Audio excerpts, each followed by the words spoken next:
बिस्मिल्लाहिर्रहमानिर्रहीम। नाज़रीन इकराम अस्सलाम वालेकुम। एक तरफ कायदे सहाफ़त कहा जाता है जनाब अफजल भट्ट साहब को PFUJ से लेकर बहुत सी तंजीमों, NPC national press club Islamabad और बहुत से फोरम्स जहाँ पे उन्होंने अपना सिक्का बिठाया, धाक बिठाई, वहाँ पे कश्मीर, रियासत जम्मू कश्मीर के कायदे सहाफ़त अगर हम जनाब आमिर महबूब साहब को कहें तो इसमें कोई एग्जैजरेशन नहीं, ये बेजा नहीं है। आमिर महबूब साहब, आपकी रहाइश पे मैं हाज़िर हुआ, हमने दुआ भी की। ईद के मौके पे ऐसा होता है कि मरहूमीन के लिए दुआ भी की जाती है और बच्चे होते हैं छोटे, खुशियाँ भी सेलिब्रेट की जाती हैं। आप ईद को कैसे देखते हैं एक सहाफ़ी की निगाह से? देखिए, ईद बेसिकली तो खुशियों का दिन है ना जी, इसका गम से तल्लक नहीं है। लेकिन वो क्योंकि इसमें ये होता है कि ईद वाले दिन वो लोग आपको याद आते हैं जो पिछली ईद पे आपके साथ थे। ख़ास तौर पे अगर आपकी कोई फर्स्ट फैमिली मेम्बर्स में से मिस हो तो वो इसलिए उस दिन दुख हो जाए। फिर हमारी रवायात हैं कि ईद के ऊपर, बाकी दुनिया में नहीं है, हमारे यहाँ ये रवायत होती है कि अगर किसी के घर में कोई फोतगी हुई हो तो लोग ईद के ऊपर जो है वो आके पूरा ख़ानदान, दोस्त बाप जो है वो आके जो है वो बुरसा देते हैं या लोगों का जो है दुख कम करने की कोशिश करते हैं। तो ये ओवरऑल जो है वो ईद का जो है कोई गम से कोई तल्लक नहीं है। ईद का मतलब भी खुशियाँ मनाना है। तो वैसे मैं ज़ाती तौर पे इस ईद के ऊपर या हमेशा से इस बात का कायल हूँ कि ईद को, इवेंट को जो है आप दूसरे इवेंट के साथ मिक्स करके जो है वो अपनी जो है वो उसे अलग अलग रखना चाहिए। आपको अपनी खुशियाँ भी अलग सेलिब्रेट करने चाहिए, आपको अपने गम भी अच्छे तरीके से सेलिब्रेट करने चाहिए। मैं देख रहा था कि हमारे कलमी मज़दूर अज़मत का मीनार हैं प्यारे, टाई वाले हम मज़दूर, हसरत का दीदार हैं प्यारे, टाई वाले हम मज़दूर। एंकर पर्सन बज़ाहिर तो दिखाई देते हैं कि वो एक ग्लैमर की दुनिया में है, लेकिन उसके घर में भी रोटी और राशन चाहिए होता है। तो ये जो कलमी मज़दूर हैं सर, इनकी ईद कैसी गुजरती है? मेरा ख्याल है ठीक गुजरती है। ईद के जो कलमी मज़दूर हैं उनका एक क्योंकि एक दायरे में रहना होता है ना। आप अगर ये कहें कि जी आप ईद वाले दिन जो है अपने दुख लेके बैठ जाएंगे, इससे कोई फ़र्क नहीं पड़ता। मैं ये समझता हूँ कि ज़िंदा इंसान को ज़िंदगी बावकार गुजारनी चाहिए और अपने जो मसाइल हैं उन्हें जो है वो इस तरह उजागर करने के बजाय मेरा ख्याल ये है कि उसे अपने हद तक ही रखना चाहिए। तो ज़ाहिर है ईद जो है, अब ये देखें जिस तरह पाकिस्तान के हालात हैं, इसमें कलमी मज़दूरों का हाल फिर थोड़ा बेहतर है। वो कम अज़ कम अपना गुस्सा निकाल सकते हैं, बात सुना सकते हैं। जो बेचारे दूसरे मज़दूर हैं उनका कोई हाल कोई नहीं है, जो सियासी मज़दूर हैं उनका कोई हाल नहीं है, जो क्या समाजी मज़दूर है उनका कोई हाल नहीं है, जो सरकारी मज़दूर हैं उनका कोई हाल नहीं है। तो मेरा ये ख्याल है कि इन बाकी मज़दूरों की निस्बत जो है हमारे कलमी मज़दूर थोड़े से बेहतर ज़िंदगी गुजारते हैं, क्योंकि वो बोल के और लिख के जो है वो अपनी जो है वो अपना गुस्सा निकाल सकते हैं, फ्रस्ट्रेशन निकाल सकते हैं। तो ओवरऑल जो मैं समझता हूँ कि क्योंकि ये जो जिन कलमी मज़दूरों का आपने ज़िक्र किया, जिन आपने देखे जिस तबके की तरफ आपने निशानदेही की, तो क्योंकि वो एक तो ये बात है अवेयर है और उनका जो है वो कंपैरिजन नहीं किया जा सकता जो लोग अवेयर नहीं हैं। मगर जिसके पास मैं समझता हूँ कि ये अकल होवे तो सोचें, सोचा ना होवे तो मुझे नहीं, वो इंफॉर्मेशन भी है, अकल भी है, शऊर है। शऊर और जिसके पास शऊर नहीं है उसका कंपैरिजन नहीं। बेशक कुरान पाक में ये आता है कि अक्ल वाले और बगैर अक्ल वाले बराबर हैं, क्या शऊर वाले और बेशऊर बराबर हैं? कुरान पाक में नमाज से ज़्यादा ज़िक्र इस बात पे है कि तुम कायनात पे गौर क्यों नहीं करते, तुम फ़िक्र क्यों नहीं करते, तुम देखते क्यों नहीं हो। बहुत खूबसूरत बात कही सर आपने। आमिर महबूब साहब, इस दफ़ा कौम ये जो ईद मना रही है ये बड़ी डिफरेंट ईद है कि शादी मर्ग की कैफियत है कि हिंदुस्तान जो कश्मीरियों का कातिल है, जिसने लाखों कश्मीरी शहीद कर दिए, हमारे chief of army staff field marshal general Syed Asim Munir साहब की क़यादत में अफवाज पाकिस्तान ने मुँह तोड़ जवाब दिया। पाकिस्तानी कौम बड़ी खुश है इस दफ़ा, क्या कहते हैं आप? जी खुश है पाकिस्तानी कौम के मोराल अच्छे हैं। पाकिस्तान की फ़ौज ने जो है बड़ी अच्छी कारकर्दगी का मुज़ाहरा किया, ख़ास तौर पे जो फ़ज़ाइया है उसने बड़ी अच्छी कारकर्दगी का मुज़ाहरा किया। और पाकिस्तान का जो पिछली छोटी ईद जो थी हमारी ईद उल फ़ितर, उसके मुकाबले में ईद उल अज़हा के ऊपर पाकिस्तान का जो इमेज है वो भी बेहतर है। पाकिस्तान को दुनिया जो है एक ताकतवर और मज़बूत असाब के मुल्क के तौर पे देख रही है।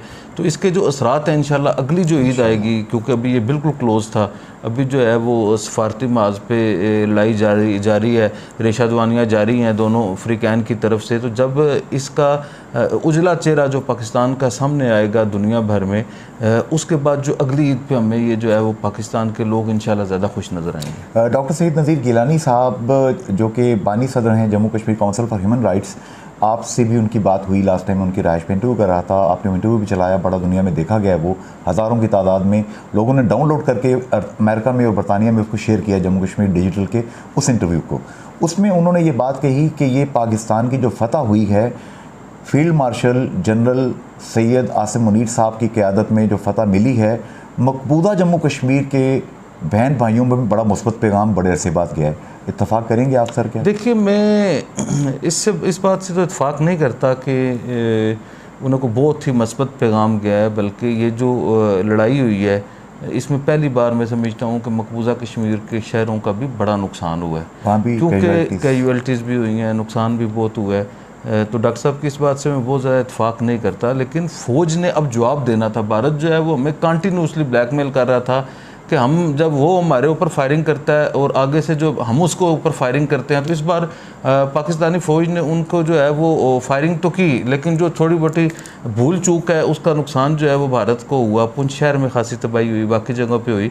तो ओवरऑल जो है वो कश्मीरी जो हैं वो मकबूजा कश्मीर के हों या आज़ाद कश्मीर के हों, बेसिकली वो जंग नहीं चाहते, अमन चाहते और हैं। क्योंकि उन्हें पता है कि दोनों तरफ से जब फायर होता है तो नुकसान जो है वो कश्मीर की धरती के लोगों का होता है। तो जब आप जो दो बैनुल-अक़वामी जो ताकतें हैं, जो इंटरनेशनल जो है वो एटमी ताकतें हैं, वो जब एक मखसूस ख़ित्ते में आके लड़ाई लड़ेंगी, इस बार तो अलग है क्योंकि भारत ने जो है वो सिर्फ लाइन ऑफ कंट्रोल या सीज़ फायर लाइन की बात नहीं की, इस बार तो उसने बैनुल-अक़वामी सरहदों को भी पामाल किया, तो हर तरफ ही जो है वो थी।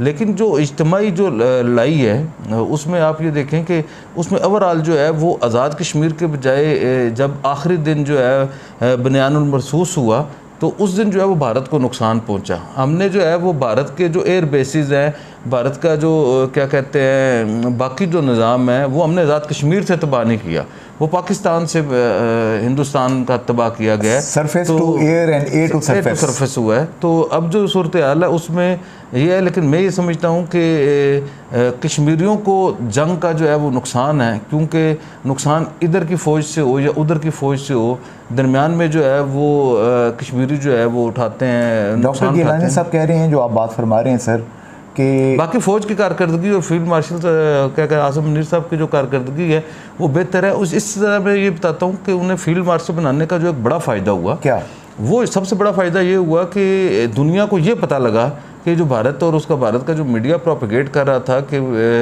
पाकिस्तान जंग नहीं जीता, तो आप ये बताएं कि अगर फील्ड मार्शल बनाया गया है तो जंग हारने पे तो कोई फील्ड मार्शल नहीं ना बनाता। इस तरह की हरकत जो है वो इंडिया वाले तो कर सकते हैं, हम तो नहीं कर सकते। नरेंद्र मोदी का नाम सरेंडर मोदी रख दिया है। लेकिन अभी तक तो उन बेचारों की पोजीशन जो है अवामी तौर पे बड़ी कमज़ोर हुई है, भारत के अंदर बड़ी कमज़ोर हुई है, और जब ऐसी सूरत हाल होती है तो आप ये देखें रद्द अमल करते हैं लोग। आपको उनके रद्द अमल के लिए भी तैयार रहना चाहिए कि अब वो क्या करेंगे। मैं अगर कुछ करेंगे, एक ज़ख्मी जो शेर होता है वो भी ख़तरनाक होता है। तो ये तो गीदड़ शिदड़ टाइप चीज़ है सर। चलें गिदड़ कहें जो भी कहें, लेकिन जब वो अपना जो है उनका वो भी अभी जो है वो मोदी जो है अपने ज़ख्म चाट रहे हैं, तो अब वो पता नहीं हील अप होते हैं या नहीं होते, लेकिन ख़ासा जो है वो गहरे ज़ख्म है उनकी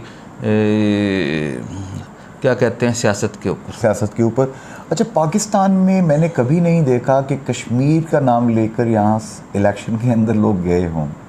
पाकिस्तान की बात करूँ, इवन मसला कश्मीर को लेके इस हद तक बेहिसी हो गई है, आज़ाद जम्मू कश्मीर जैसे बेस कैंप कहते हैं वो भी बैक बर्नर पे चला गया है। बरादरीज़म की बेस पे इलेक्शन होता है, कबीले की बेस पे होता है, वो कोई रिश्वत दे के होता है। लेकिन हिंदुस्तान में मोदी पाकिस्तान को ब्लैकमेल करके, पाकिस्तान का नाम लेके, कश्मीर का नाम लेके, सर्जिकल स्ट्राइक की बात करके हमेशा मुसलमानों के ख़िलाफ़ नफ़रत फैला के वोट लेता है। ये क्या जिंगोइज़म है? देखिए, एक तो ये बात है कि पाकिस्तान कश्मीर को सियासी मकासद के लिए इस्तेमाल नहीं करता, ये अच्छी बात है। और जिस तरह कायद-ए-आज़म रहमतुल्लाह अलैह ने कहा था कि कश्मीर पाकिस्तान की शहर आग है, तो उसके बाद जो है वो पाकिस्तान अपने मज़मूम मकासद के लिए भी कश्मीरियों को इस्तेमाल अल्हम्दुलिल्लाह नहीं करता, तो ये एक अच्छा साइन है। अब इंडिया जो है वो देखें, एक तो ये बात है कि उनके पास जो है इलेक्शन जीतने के लिए हथियार के तौर पे इस्तेमाल करते हैं, वो सिर्फ कश्मीर की बात नहीं करते बल्कि पूरे पाकिस्तान को वो टारगेट करके बात करते हैं। और ख़ास तौर पे ये जो बीजेपी है उनकी सियासत जो है वो नफ़रत अंगेज़ सियासत है, एंटी जो है वो मुस्लिम सियासत है, तो उस वजह से जो है वो आप कनाडा उनको इनवाइट नहीं कर रहे, सियासत कर कनाडा ने उनको इनवाइट करने से इनकार कर दिया। देखिए कनाडा के तो उसे जिन दुनिया के ममालिक ने भारत का असल चेहरा देखा है उसमें कनाडा भी है। आखिरी तो बातें सर, आज़ाद जम्मू कश्मीर में एक्शन कमेटी, अवामी हुकूक एक्शन कमेटी ने लोगों को रिलीफ लेके दिया। बिजली बहुत महंगी थी, मैं खुद जब 25,000 20,000 बिल देता था तो मेरी आँखें निकल जाती थी, जबकि मेरी मतलब 60-70 हज़ार रुपये इनकम है। जिस बंदे की मजदूर की 25-30 हज़ार सैलरी थी वो तो बेचारा मारा गया था। अब 3 रुपये पे वो बिजली का यूनिट ले आए, आटा भी नीचे ले आए। बिजली का एक ब्रेक हुआ था जिस पे हमने थोड़ा सा स्टे किया। अब हम प्रोग्राम की क्लोजिंग कर रहे हैं मोबाइल फ़ोन्स की रोशनी में। तो जनरल आसिफ मुनीर साहब अब जा रहे हैं अमेरिका, बहुत से ऑप्टिक्स चेंज हो चुके हैं, दुनिया की जितनी गेम्स हैं उनमें पाकिस्तान शामिल हो चुका है। मैं चाहूँगा ये जो खुशी का लम्हा है इस हवाले से कि पाकिस्तान को एक इज़्ज़त मिली है दुनिया में, अक़वाम आलम में, चीन, रूस, हर मुल्क का कैपिटल दरवाज़े खोल के हमारा वेट कर रहा है। क्या कहते हैं आप इसमें? मेरा ख्याल है ये रास्ता खुला ज़रूर है, इसमें बेहतरी ज़रूर आई है। इतनी खुशफहमी का भी शिकार नहीं होना चाहिए क्योंकि हमेशा से अमेरिका जो है हमारी इस्टेब्लिशमेंट से ही डील करता रहा है पहले भी, तो हर आर्मी चीफ़ के जो है वो अमेरिका के साथ तल्लुकात अच्छे रहे हैं।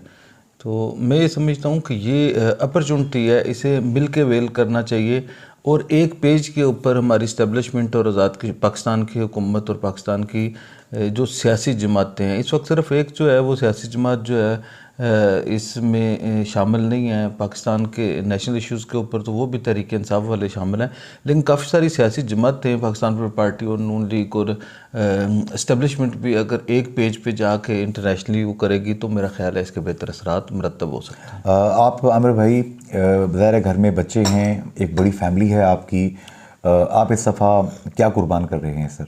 लाइटर नोट पे मैं कंक्लूड करूँगा। जी हम कुर्बानी काफ़ी कुर्बानी करते हैं शुरू से, सारी दुम्बा भी करते हैं, करती है। हाँ जी, बड़ा जानवर भी करते हैं, छोटा जानवर भी। ऊँट कभी ज़िबा किया सर? जी ऊँट नहीं किया। कभी कोशिश करें ना सर। अभी ऊँट ज़रा ऊँट की टेक्निकलिटीज़ हैं तो हम जो है ना वो कहते हैं ऊँट रे ऊँट सीधी कौन सी कल सीधी, ये आप कह सकते हैं। इस वक्त ईद पे ऊँट जो है महसूस कर सकता है। आपकी नज़र में पोजीशन में ले हो। आपकी नज़र में हमारी सियासत का ऊँट कौन है? हमारी सियासत में सारे ही ऊँट हैं। सिकंदर सुल्तान राजा साहब ने इंटरव्यू देते हुए आपके दफ्तर में एक बात कही थी। सुल्तान सिकंदर साहब हैं, सरदार सुल्तान, आप राजा साहब कह रहे हैं तो इसका रिएक्शन हो सकता है। वो राजा सुल्तान साहब की बातें मैं आपसे पहले कर रहा था ऑफ कैमरा, तो ज़हन में रह गया। सरदार सुल्तान सिकंदर साहब वो ये कह रहे थे कि मैंने आमिर महबूब साहब को कहा हुआ है कि जहाँ भी कहीं कोट करना हो बता दिया करें कि ये जम्मू कश्मीर की टीम का सरदार सुल्तान सिकंदर भी हिस्सा है। ये कोई बहुत बड़ी बात नहीं है, ये मेरे लिए एजाज़ की बात है। सुल्तान सिकंदर साहब जो है वो सच्ची बात है कि बड़े आदमी हैं। हमारे पास जो है ना ये मुझे खुशकिस्मती रही है कि जितने एल्डर्स थे उन्होंने हमारे साथ हमेशा जो है वो शफ़क़त और प्यार और मोहब्बत का इज़हार किया। अब राया कफ़ील साहब जो हमारे हैं ये भी कश्मीर के ऊपर अथॉरिटी हैं, बहुत बड़े जर्नलिस्ट हैं। अगर आप हमारे इधर अमसर जर्नलिस्टों में देखेंगे सरदार शराज साहब एक बड़े जर्नलिस्ट हैं, इस तरह आजकल जो मौजूद हैं राया कफ़ील साहब बड़े लोग हैं। तो हमेशा जो है इन बड़ों ने मेरी सारन सरपरस्ती की है और बड़ी मोहब्बत के साथ। तो सुल्तान सिकंदर साहब तो वैसे ही शुरू से उन्होंने हमारी रहनुमाई की है और सुल्तान सिकंदर साहब की जो कश्मीरी सहाफ़त के लिए खिदमात हैं वो यकीन करें उनका कोई कंपैरिजन नहीं है। मैं कोई दूर दूर तक उनका जो है वो मुकाबला नहीं कर सकता। एक बंदा जो है अटक से जो है वो अभी भी जो है वो लाइन ऑफ कंट्रोल तक सब लोगों को देख के आया। तो ये उनका अखलास से अल्लाह ताला उन्हें ज़िंदगी से सलामती अता फरमाए और हमारी सरपरस्ती। एक डिमांड आ रही है काफ़ी ज़्यादा सोशल मीडिया एक्स पे, ट्विटर पे, जैसे जो ट्विटर होता था पहले, फेसबुक पे, टिकटॉक पे, लोग कश्मीरी दुनिया भर से कह रहे हैं कि जिस तरीके से पाकिस्तान ने एक बड़ा खूबसूरत एक वफ्द भेजा है बिलावल भुट्टो जरदारी साहब की क़यादत में शशि थरूर के मुकाबले में, इसी तरह कश्मीरियों के जो इंटेलेक्चुअल्स हैं, जो अखबारों के एडिटर्स हैं, जो राइटर्स हैं, जो ऑथर्स हैं, प्रोफेसर्स हैं, like Mushahid Hussain Syed for example Pakistan में हैं, he is authority in it. इसी तरीके से आज़ाद कश्मीर की बात करते हैं, रियासत जम्मू कश्मीर की बात करते हैं, डॉक्टर सैयद नज़ीर गिलानी हैं, डॉक्टर फ़ाई हैं और बहुत से लोग हैं। सहाफ़ियों में आप बता सकते हैं बेहतर, मेरा तजुर्बा बहुत कम है आपसे। क्या ये जो बात कह रहे हैं कि कश्मीरी अपने मुंह से अपने वतन की आज़ादी की बात करें, क्या ये वर्केबल है सर? जी, ये ठीक बात है। मैं समझता हूँ इस बात को हमेशा ही हमने सपोर्ट किया है कि कश्मीरियों को अपना मुकदमा खुद जाके लड़ना चाहिए, कश्मीरी इंटेलेक्चुअल्स को भी लड़ना चाहिए, उनमें स्टूडेंट्स को भी होना चाहिए, सियासी कारकुनों को भी होना चाहिए, पार्लियामान के लोगों को भी होना चाहिए, और इसी तरह जो है असातिज़ा को भी होना चाहिए, सहाफ़ियों को भी होना चाहिए, और जो दीगर जो है वो शोबा जात हैं उन्हें अगर वो जाके मगर पर्सन टू पर्सन, अगर मैं दुनिया में कहीं जाता हूँ तो मैं शोबा सहाफ़त से वाबस्ता हूँ, तो मैं अमेरिका में या इंग्लैंड में या किसी यूरोपियन यूनियन के मुल्क में बेहतर अंदाज से मेरी ख्वाहिश होगी कि मेरा कोई जो है पेशे से मुंसलिक आदमी जो है उसे मैं बेहतर अंदाज से बता सकता हूँ। तो इसी तरह जो है वो मैं समझता हूँ कि सफारती महाज के अलावा जो हमारे एक तो ओवरसीज़ जो कश्मीरी हैं वो भी बड़ा काम कर रहे हैं, पाकिस्तान से भी और आज़ाद कश्मीर से भी। आज़ाद कश्मीर के अंदर जो है वो जो लोग हैं हमारे, उन्हें भी देखना चाहिए। और हुकूमत आज़ाद कश्मीर देखें, बेसिकली बेस कैंप की हुकूमत का तो मकसद ही जो है वो तहरीक आज़ादी कश्मीर था ना। ये जो जिस शेप में हमारी बेस कैंप की हुकूमत है ये अपने मकासद से हटी हुई है। ये कब हटी? KH खुर्शीद साहब के बाद? देखिए ये तनज़ली का एक जो है वो पूरा मेरे ख्याल प्रोसेस है, आस्ता आस्ता हटती गई है। लेकिन जब से ये बड़े लोग कम हुए हैं, कौन कौन आप कहें कि जी गाजी मिल्लत, KH खुर्शीद, मुजाहिद अव्वल, सरदार सिकंदर याद साहब, अब्दुल खालिक अंसारी साहब, इस तरह तो बहुत सारे बड़े बड़े लोग हैं।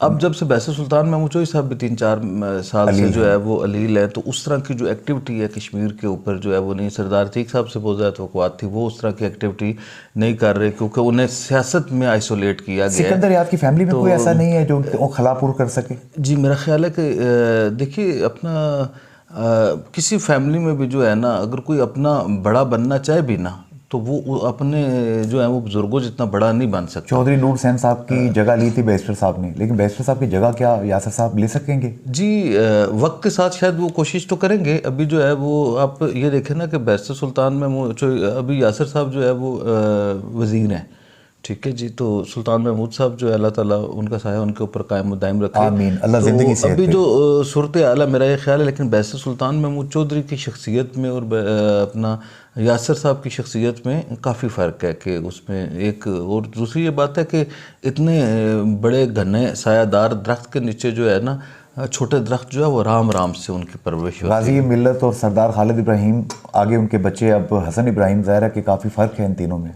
देखिए नेचुरली जो है ना वो एक प्रोसेस है। हसन इब्राहिम साहब भी बहुत कोशिश करते हैं, अपने वालिद की जो लेगेसी है उसे भी करते हैं। इसके अलावा जो है वो जो उनके जो अंदर वो है, एक तो ये बात है कि खालिद इब्राहिम साहब जो है वो सियासत करते थे, इन बेचारों को अपने वालिद के इंतकाल के बाद सियासत करनी पड़ी, तो उन्हें टाइम देना चाहिए। लेकिन अब खालिद इब्राहिम जो है वो बनना जो है, अब ये देखें ना, ये 3-4 लोग जो है, खालिद इब्राहिम साहब हो गए, बैरिस्टर सुल्तान महमूद चौधरी साहब हो गए, सरदार अतीक साहब हो गए, ये अमसर हैं सारे, तीनों बड़े आज़ाद कश्मीर के खानवादों के, तो ये तीनों ही बड़े बासलाहियत और बावकार लोग थे। तो अभी तो एक्शन कमेटी, आखिरी सवाल, आपने पिछला जो इंटरव्यू दिया था उसमें आपने बताया कि बैरिस्टर साहब को दोनों पार्टियों से ऑफ़र है। इस वक्त खड़ी शरीफ में और मीरपुर के अंदर भूचाल आया हुआ है। लोगों ने आपकी उस खबर के ऊपर मुझे बड़ा टॉन्ट भी किया, कुछ लोगों ने शादियाने बजाए कि जनाब बैरिस्टर साहब फिर हुकूमत में आएंगे।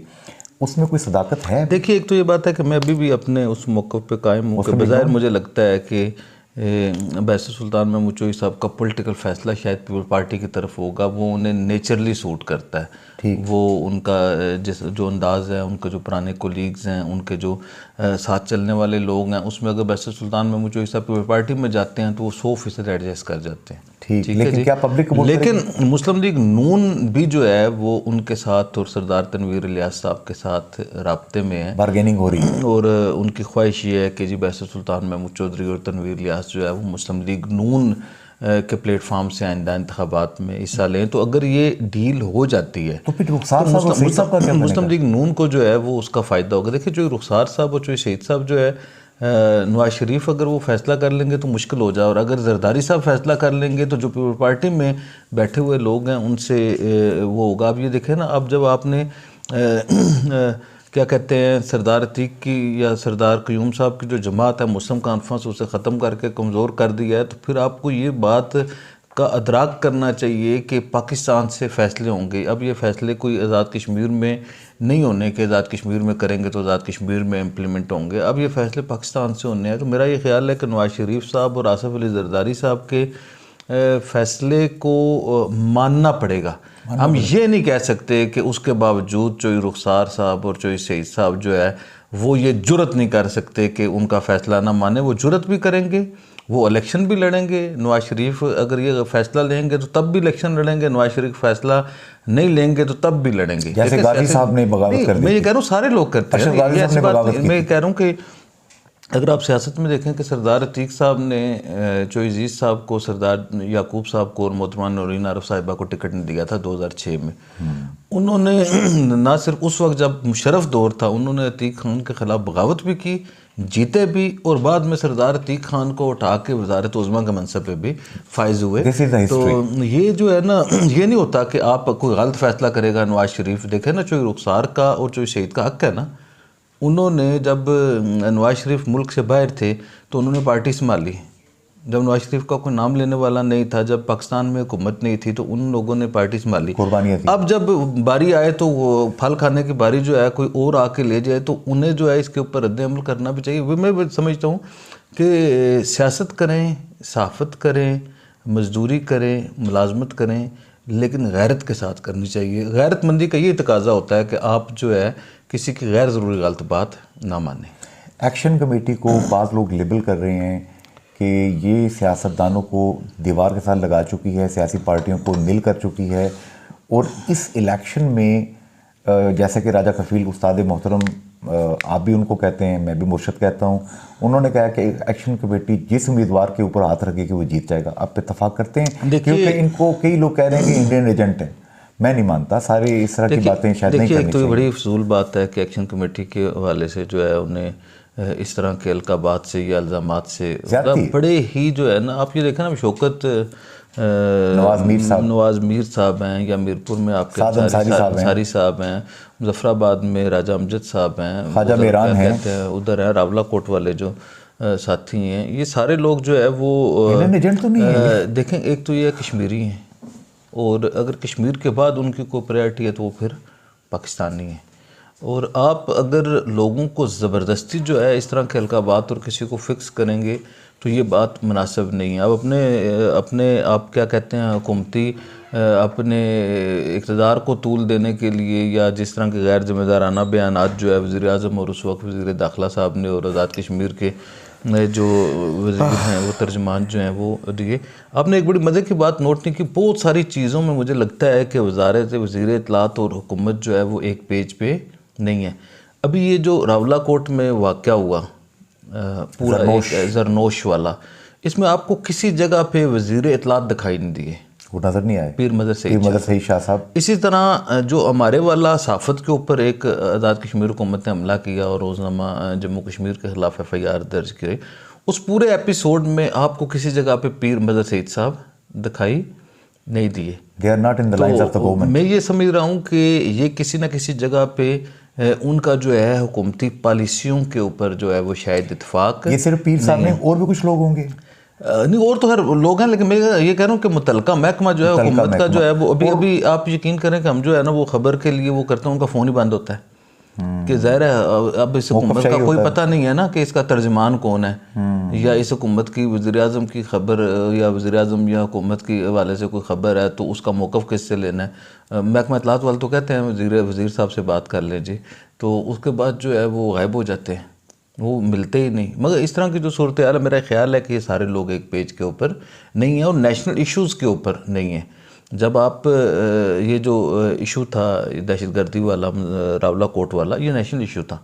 इस तरह आज़ादी सहाफ़त के ऊपर जब हमला हुआ तो वो भी नेशनल इशू था और पूरी दुनिया उसे देख रही थी, मॉनिटर कर रही थी कि पाकिस्तान के ज़ेर इंतज़ाम जो आज़ाद कश्मीर है उधर सहाफ़ी और सहाफ़ती इदारों के साथ क्या किया जा रहा है। लोगों ने अपनी ज़ात की, वो जैसे फ़ारूक हैदर साहब ने कहा था कि वज़ीर आज़म अपनी ज़ाती जो है वो इंतकाम के लिए जो है वो हुकूमत की अथॉरिटीज़ को इस्तेमाल कर रहे हैं, तो उसके ऊपर मॉनिटरिंग थी, लेकिन बेशुमार लोग और बेशुमार वज़रा जो है उसमें पीछे रहे। जी आज का इंटरव्यू मैं इस चीज़ पे नातमाम छोड़े जा रहा हूँ। मैंने सरदार खालिद इब्राहिम ख़ान साहब के आखिरी अयाम में, ज़िंदगी के आखिरी अयाम में चंद एक बड़े तुंद तेज़ इंटरव्यू किए थे। मैंने उनसे पूछा हंसते हंसते कि हुजूर, आपको तौहीन अदालत के केस में पुलिस ने वक्ती तौर पर गिरफ़्तार करने से इनकार कर दिया आपके मुकाम और इज़्ज़त को देख के, तो अगली दफ़ा मैं मिलने के लिए आपसे घर में F6 में ही आऊँ या मैं आपको मिलने के लिए जेल में आऊँ? घर के लिए मैंने कहा फूल लेके आऊँ कि शायद आप जीत जाएं मुकदमा, और जेल के लिए मैंने फूलों का लफ्ज़ इस्तेमाल ना किया। उन्होंने कहा अंसारी भाई फूल लेके जेल में आ जाना, 12वीं दफ़ा जेल में जाऊँगा। तो आमिर महबूब साहब का ये तुरा इम्तियाज़ है कि हर हुकूमत, हर दौरे हुकूमत में ये गलत पॉलिसियों पे तनकीद करते हैं। वो इन्हीं के मुतल्लिक़ जालिब ने कहा था कि और सब भूल गए हरफ़ सदाकत लिखना, रह गया काम हमारा ही बगावत लिखना, हमने जो भूल के भी शाह का कसीदा न लिखा, शायद आया इसी खूबी की बदौलत लिखना। दहर के गम से हुआ रब्त तो हम भूल गए सर्व कामत को, जवानी को क़यामत लिखना। ईद मुबारक हो आपको सर। आपको भी मुबारक। फ़ी अमान अल्लाह, हाफ़िज़। Thank you very much.